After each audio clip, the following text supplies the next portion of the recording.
Hello everyone. In this class, we'll try to learn enumerate how to count RBCs by hemocytometry. Aim is here to determine the total RBC count by a manual method.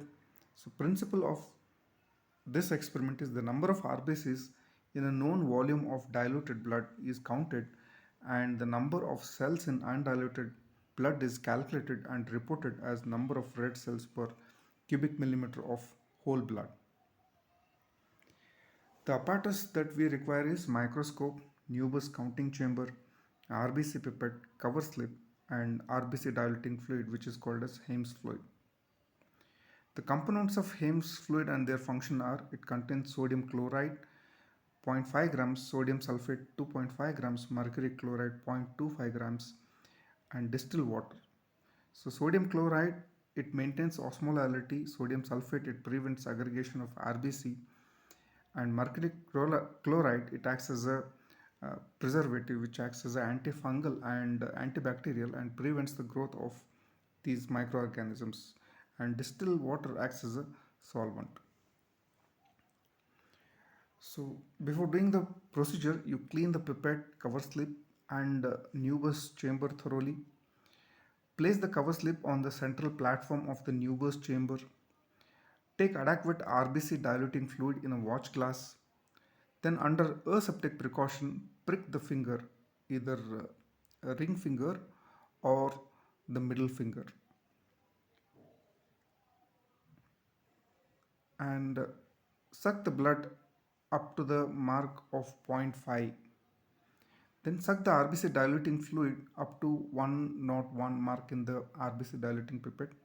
Hold the pipette horizontally and close the ends of pipette and gently mix the contents of the bulb by rolling between the palms.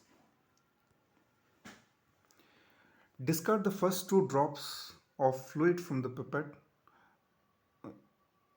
Charge the Newbus chamber by placing the tip of the pipette on the surface of the chamber, touching the edge of the cover slip at an angle of 45 degree.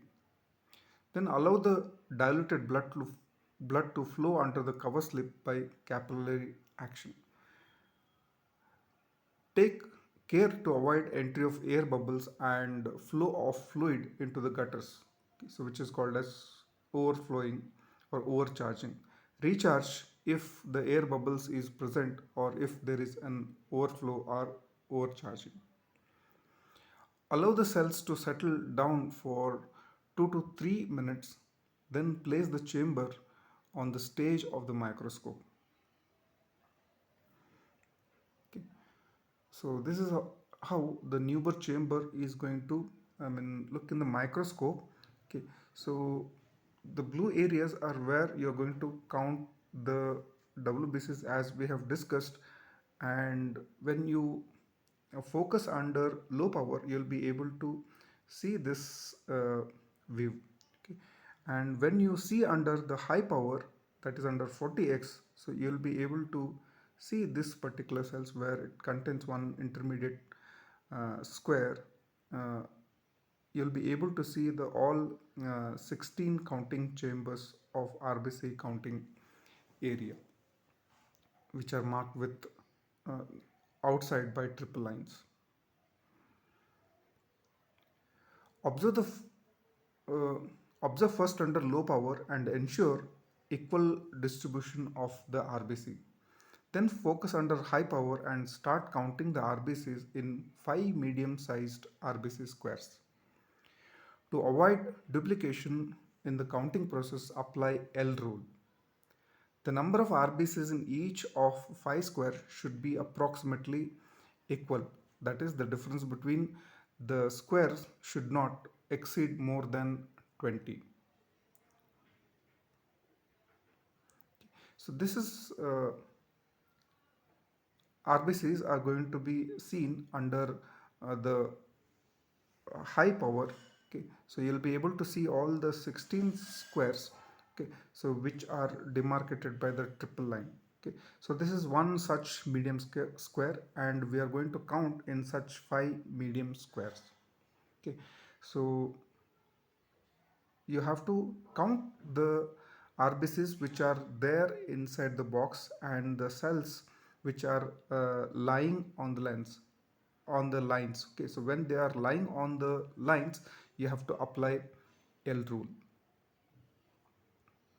Okay, so cells are counted in this manner. Okay, so you have to start from here and count the cells in a zigzag manner in all the 16 chambers. Okay, so the cells which are lying on the L part of the box will be considered to this particular box, and the cells which are lying on the lines opposite to the L's, these cells are excluded for this particular box. So this L rule is applied mainly to avoid the overcounting of the cells. Okay, so when you suck the uh, blood in the pipette and mix with the diluting fluid, the dilution obtained here uh, in the RBC uh, count, okay, is usually 1 in 200. The volume of the bulb is 100 volumes. The 100 volumes of diluted blood contains zero point 0.5 volume of whole blood. So that means the 200 volumes of diluted blood contain 1 volume of whole blood. So therefore, the dilution is here 1 in 200. So coming to the calculation, so what we have to calculate is the area or the volume of uh, the volume in which we have counted the RBCs. Okay, so for that the area of one medium size square is 1 by 5 into 1 by 5 is equal to 1 by 25 square meter, and the area of 5 medium square is 5 into 1 by 25, that is 1 by 5 square meter, and volume of such 5 medium size square uh, is so the volume means the depth is also included, so 1 by 5 divided by 1 by 10, that is equal to 1 by 50 cubic millimeter or microliter. So 1 by 50 cubic millimeter or 1 by 50 microliter of diluted blood contains n number of cells. So therefore 1 cubic millimeter of diluted blood contains uh, 50 into n cells. Okay, so when you consider the diluting factor which is around 200, so 1 cubic millimeter of undiluted blood contains 50 into 200 into n. Okay, and if the count in the all the 5 medium square, is around 500 cell, then the RBC count is 10,000 into 500 cells, that is roughly about 5 million cells in cubic millimeter blood. Okay, so that is how the calculation uh, is done. So the normal RBC count in males is 4.2, 4.5 to 5.5 millions per cubic mm of blood or microliter. In females, it is 4 to 4.5 millions per microliter. Normally, in the males, the RBC count is high because the hormonal factor, that is testosterone, which is going to increase the production of testosterone, whereas in females, usually the estrogen is going to inhibit the beta globulin chain synthesis. Okay, so here are some of the causes for abnormal RBC count. So the RBC count is high in cases of hypoxia. The the condition where the hypoxia is going to stimulate the erythropoietin production, and it is going to increase the RBC count. Okay. So some of the causes for hypoxia are the high altitude, uh, the respiratory disorder which leads to hypoxia, congenital heart diseases, cigarette smoking. So dehydration is going to uh, relatively increase the RBC count because of the decreased fluid volume. Okay. And another important cause is the polycythemia vera, where it is a cancerous condition. The RBCs proliferate in excess and leading to increase in the RBC count. Some of the causes for low count is anemia.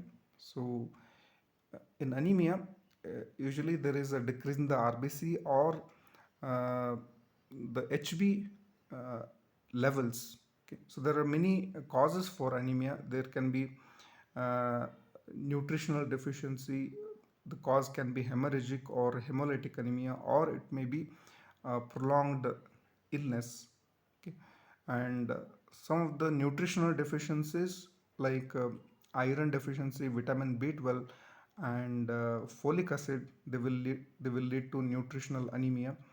And acute blood loss like in traffic accidents, or chronic blood loss because of the bleeding in the GI tract in case of peptic ulcers or hemorrhoids.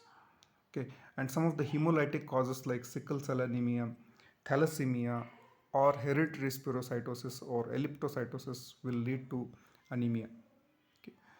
uh, and bone marrow failure like in aplastic anemia, erythropoietin deficiency, or the leukemias, they can cause the low RBC count. So then the RBC count has to be reported uh, like this. So my RBC count is, for example, 5 millions of cells per cubic mm of whole blood. So this is in brief regarding how do you enumerate uh, the RBC in the lab. Thank you.